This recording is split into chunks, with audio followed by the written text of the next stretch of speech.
Hi everybody, welcome to Live Blogger. In this video, I'll show you how to quickly create a form in Next.js using this tool called ShadCN So let's get started.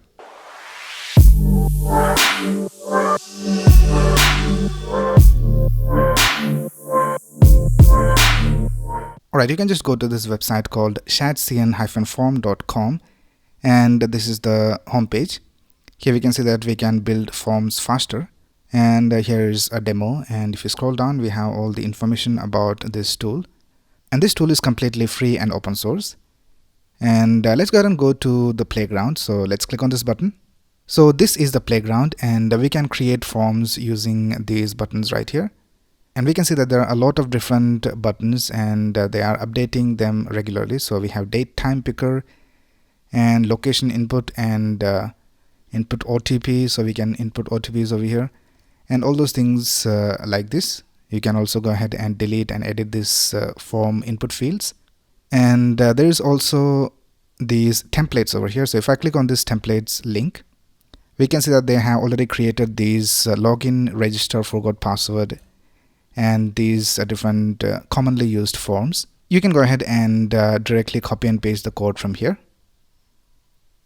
So this is the complete code, and it is using ShadCN behind the scenes for this form. But let's go ahead and create a new form from scratch. So let's go to the playground, and we'll create a simple sign up form where we will ask the user for their email ID, the first name and the last name, and we'll also have the username and also the password. And I think that's basically it. So let's create this form. Now for the first field, which is for the email, let's go ahead and grab this input field from here. So once we click on this, we can see that we have this displayed over here. Now we have the preview displayed over here on the right side, and we have the JSON and also this code. So let's go ahead and click on this edit button, and let's make changes to these options. So first of all, here we need to change this to email, and we'll just remove this description from here. And for the placeholder, let's type john@gmail.com or something like that. And for the name, let's type email. And there are different types, so let's select email for the type, and I will just keep it as required. And let's click on save changes. And now we can see that our changes are displayed over here on the right side. And if I click on the submit button, we can see that we have the validation also working correctly. Right now, let's get the first name and the last name. So let's click on this input button once again. And we have this input field. So we will have one more input field on the right side. So for that, let's click on this plus icon right here. And here, let's select input. So now we can see we have two input fields over here. So let's click on this one right here for editing this. And let's type first name. Let's remove the description. And for the placeholder, let's type John. And for the name, let's type first_name. We will keep it as required. And the type will be text. And let's set the minimum value to at least 2. And let's click on save changes. So now we can see we have this first name. Let's also edit the last name. So here let's type last name. Let's remove the description, and here let's type do. Let's type last name over here, and this will be type of text. Let's type minimum value of 2. So let's save this. All right, now let's include one more input field for the username. So here let's type username. And I'll just keep the description for this one. This will be your public username. And here let's type John123 or something like that. And here for the name, let's type username. And for the type, let's type text. And let's set the minimum value to 2. And let's go ahead and click on save changes. Right now, let's go ahead and add the password. So for the password, we have a different component altogether. So let's select password from here. And let's click on edit, and this will be password. Here in the description, let's type enter your password. Let's change the placeholder to password, and let's change the name to password as well. And let's set the minimum value to 5, and let's click on save changes. So here we can see we have the password. Let's remove the description from the password, and let's save changes. So this is how our form looks right now. Right now, let's go ahead and add this form to our website. So let's go to our VS Code, and I have already created this folder called Quick Forms. Let's go to the terminal, and let's type npx create next app at latest for creating a Next.js website. So let's go ahead and type dot for creating it in the current directory. So let's press enter. And for this option, let's select TypeScript and ESLint, Tailwind CSS, and no for the source directory. Yes for the app router and turbo pack, and also no for import alias changes. Alright, our Next.js app has been created. So now if you go to page.tsx file, this is the entry point of the website. So if I just type npm run dev,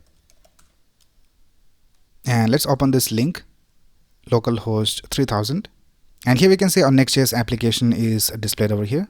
Right now let's add our form. So let's go back and I'll just delete everything inside this div, and let's also delete everything inside this class name, and let's go ahead and create a new component. So let's create a new folder called components, and in that we'll create a new component called signupform.tsx.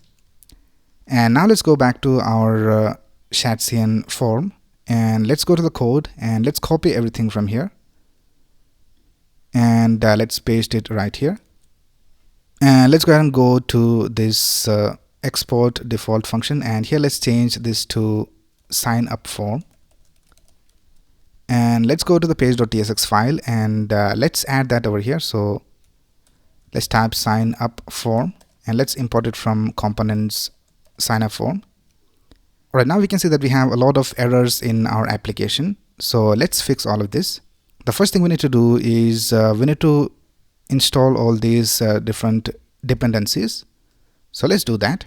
Let's go ahead and type npx ShadCN at latest, and let's add the dependencies. So let's type add, and the first thing we will add is sonar. So this is basically a component for displaying notifications. So let's type sonar, and then we need to install button. So let's type button over here, and then let's import form. So let's type form, and we'll also need to install input.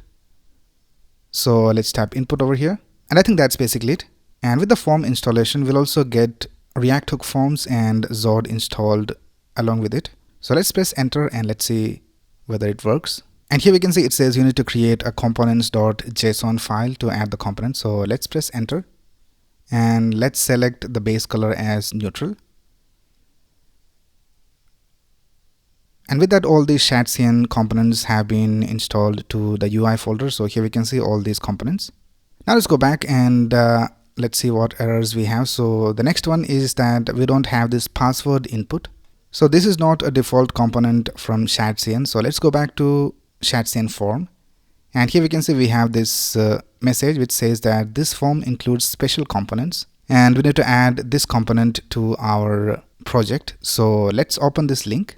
This is the custom component they created for password. So this is the link. So I'll just go ahead and copy this code from here. And let's go ahead and create a file called passwordinput.tsx inside the UI folder. So let's type passwordinput.tsx and let's paste the code over here. Now in this password input, we can see that we have this error. It says that module UI input does not have this exported member input props. So let's go to the input file. So here's the input file. So let's open this, and here we need to add a line of code. So here you need to type export interface input props extends react dot input HTML attributes HTML input element. So this will solve the error. Now if you go back to the GitHub link and if I just search for this, you'll find that this user has given the fix for this. So I have just added this line of code. Right now let's go back to our project and let's close this.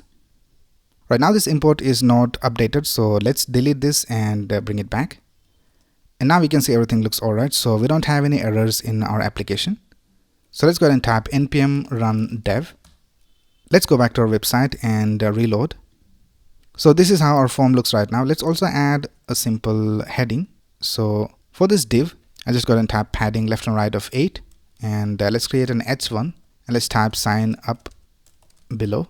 And let's add some classes. So let's type class name, text center, text 4XL for the size, font bold for the font weight, margin top of 12, and tracking tighter. for the letter spacing. So this is how it looks.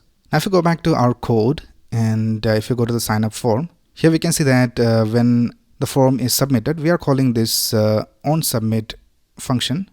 So this is the onSubmit function, and here we are basically logging the values. So let's go back and let's try this. Let's type something, and here we can see we have this error when we start typing in these input fields. So let's open this, and this is the error. Now to fix this, you have to go back to your sign up form component, and here we can see that we are using this Zod resolver. So here we also need to add default values. So let's type default values, and here let's add all these values. So we have email, first name, last name, username, and password. So I'll just copy all of these and I'll just paste it over here, and here I'll just type empty string. So this will be the default value. So I'll just copy this and paste it everywhere. Right, now let's go back and let's start typing something. So now we can see we don't have any errors. So let's also open the console. So here we have the console log. I'll just reload this. Let's type john@gmail.com. Let's add some random values over here, and let's type john123, and let's add some password. And if I click on this button, we can see that the password is displayed. So this is the extra functionality they have added to the password component. And let's click on submit. And here we can see that all these details are displayed over here. So the form is working correctly. So now we can go ahead and simply do whatever you want over here inside this onSubmit function. You can simply go ahead and send these values to a backend and store the data to a database, or you can do whatever you want from there. So this form basically follows all the best practices of creating a form, and all this code is generated by just creating this form using these buttons. So that's basically how you can quickly create forms using ShadCN Form. Alright, so that's basically it for this video. If you have any doubts, you can ask in the comments below. And if you like this video, please click on the like button and subscribe to this channel to get the latest video updates. Thanks a lot for watching. Have a nice day.